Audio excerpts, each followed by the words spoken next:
Dans le cadre du premier cours en ligne de l'atelier Patchwork, où nous réalisons un quilt avec des tissus Liberty, donc que j'ai appelé Quilt Online Liberty, voici par exemple un des blocs avec certains tissus Liberty qu'elles vont pouvoir réaliser avec la technique de l'English Paper Piecing.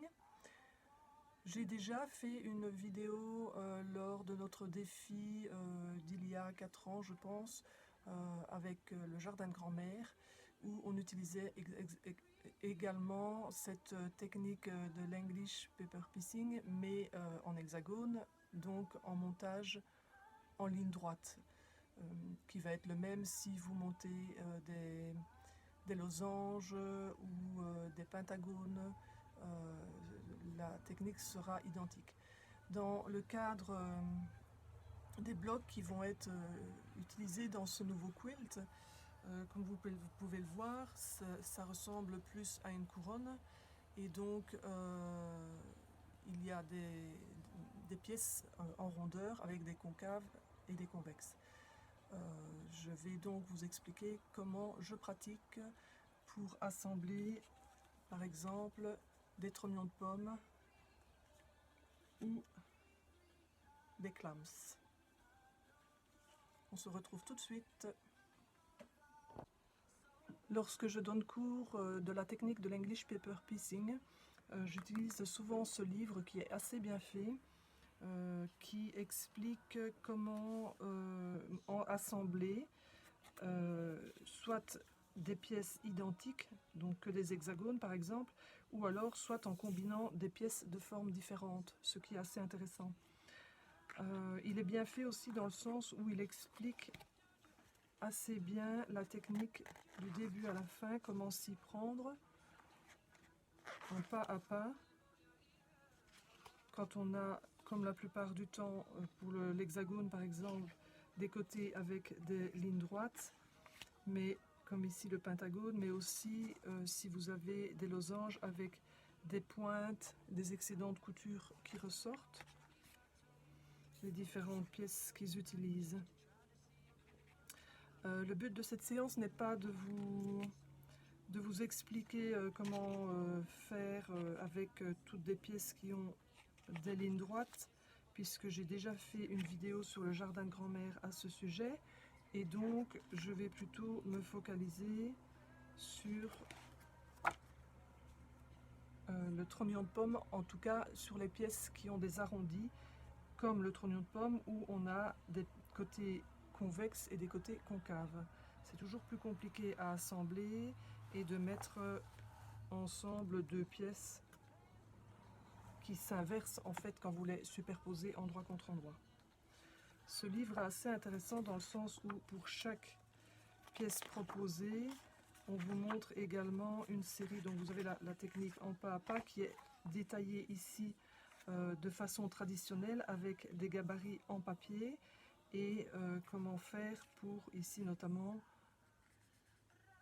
le côté arrondi, concave ou convexe. Souvent pour ces pièces on a tendance à cranter parce que sur ce côté c'est pas un problème, ça fronce. Dès que vous vous retrouvez sur l'autre côté, c'est plus compliqué à tendre le tissu, à le mettre bien à sa place. On est soit obligé de cranter, soit je vais vous montrer la façon dont moi je travaille et dont pour éviter notamment de cranter le tissu parce que je trouve que ça le fragilise.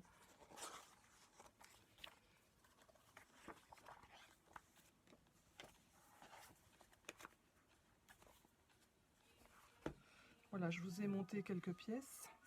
Je travaille avec les gabarits de chez Fold Village, qui sont des gabarits en plastique. L'avantage, c'est qu'ils durent dans le temps, très longtemps, on va dire presque à vie, contrairement au papier qu'on peut utiliser 2 voire 3 fois maximum. Vous voyez que sur ces gabarits plastiques, vous avez des petits crans, ce qui vous permet, quand vous les assemblez, avec un fil et une aiguille, de pouvoir passer par ces petits trous parce que les pièces arrondies sont plus compliquées à tenir en place l'excédent de tissu. Donc ici, évidemment, il nous faudrait cranter légèrement afin de pouvoir rabattre le tissu, l'excédent de couture. Comme vous voyez, ça a tendance à tirer dessus et de ce fait, si c'est pas cranté, on ne sait pas le rabattre comme il faut à plat. Je ne travaille pas au fil, je travaille principalement avec le stick de colle, même sur les gabarits plastiques de chez Foltvillag. C'est une colle qui n'est pas complètement permanente, qui finit par se réduire en poussière à la longue, donc elle ne va pas tacher vos tissus ni rester collante très longtemps. Donc, dans ma façon de travailler, en fait, je ne vais jamais coller ou rabattre ce côté de tissu. Je vais uniquement coller pour pouvoir rabattre ici. Donc là, je vais bien coller. J'écrase bien pour que le point de colle fasse bien contact.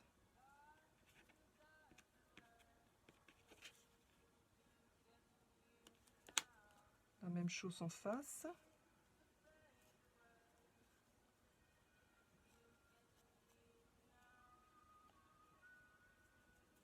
Voilà. Donc j'ai toutes mes pièces, je prépare toutes mes pièces de cette façon. Vous avez les deux côtés ici qui sont rabattus. Ça ne pose pas de problème, ça a tendance à gondoler un peu, mais c'est normal. Sur l'endroit, tout est bien tendu. Et je ne rabats pas les deux convexes. Ils vont me servir en fait, ici de ce côté, vous voyez, je l'ai gardé aussi. Donc comme le trognon de pomme se met une fois en horizontal, une fois en vertical, une fois en horizontal, une fois en vertical, je vais pouvoir venir le déposer et prendre le bord ici, doit se retrouver logiquement au bord de mon plastique. Sur la partie endroit, donc je dois faire bien attention de bien le positionner. Pour ça, je vais également le coller.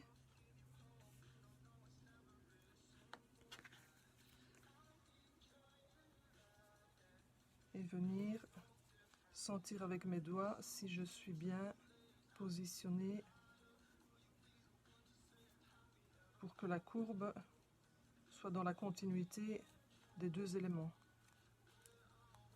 J'écrase bien pour que la colle prenne. Et plutôt que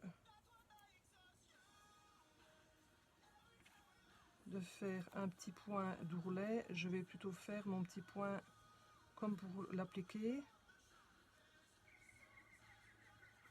Je commence par faire un petit point sur place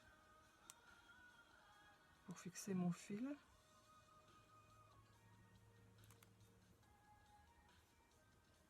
Et ensuite, j'applique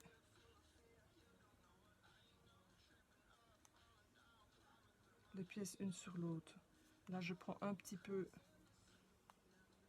dans le tissu bleu, un petit peu dans le pli du tissu blanc, un petit peu dans le tissu bleu, et lorsque je prends dans le tissu bleu, je longe le plastique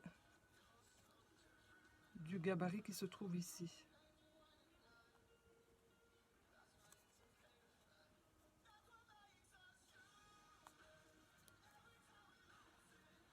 Voilà, je travaille avec une aiguille d'appliquer dessus des lits, qui sont des aiguilles très longues et très souples, ce qui me permet de bien suivre la courbe. Si vous voyez d'ailleurs, l'aiguille a pris la forme quasi du travail. Étant donné qu'elle est souple, je peux forcer de façon à la faire remonter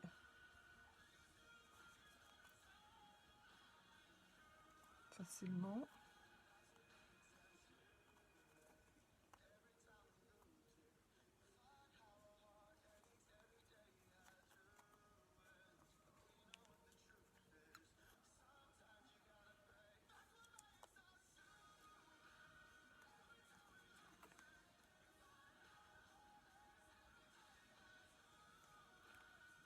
Voilà, et quand je vais arriver au bout,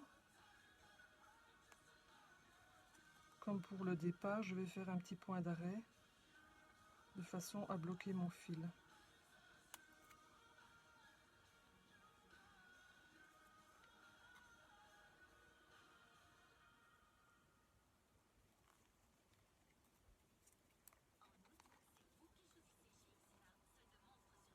Là, je tire un peu pour bien tendre mon fil, pour que les deux tissus s'incrustent bien l'un dans l'autre. Et là, je fais mon petit point d'arrêt. Et ce que je fais, c'est que sur l'arrière, je viens rentrer mon fil dans l'excédent de couture pour ne pas le couper trop court, au cas où on ne sait jamais. Voilà. De cette façon, je trouve que c'est beaucoup plus facile et de plus, on n'a pas besoin de cranter les excédents de tissu. C'est de cette façon que j'ai réalisé ce quilt de Sue Daly, où on avait tout un cadre à réaliser avec du jardin de grand-mère, et donc le mettre en bande par 4 et ensuite relier chaque fois les bandes l'une après l'autre. C'est la même chose que pour la bordure ici, où les pièces étaient plus grandes et où on avait une seule pièce. Voilà, un très beau quilt, un modèle de Sue Daly. C'est exactement de la même façon que vous allez pouvoir réaliser les clams. Donc j'ai collé la partie arrondie. Vous voyez qu'elle fronce un peu, mais sur l'endroit elle ne fronce pas. Et vous allez pouvoir venir déposer votre pièce et toujours bien sentir que les deux pièces soient au bon endroit, c'est-à-dire ici à l'angle avec cet angle-ci. Et on doit retrouver le petit espace identique partout pour le suivant qui viendra se mettre là et là ou là et là et ainsi de suite. Voilà, donc vous pouvez retrouver ce travail sur notamment les filles qui réalisent l'English Paper Piecing dans le quilt du online avec les tissus Liberty, où je vous mets également les explications des différentes pièces sur le blog, si vous avez envie de le réaliser sans pour autant avoir besoin d'un cours avec des explications très détaillées, parce que vous savez déjà faire du patchwork.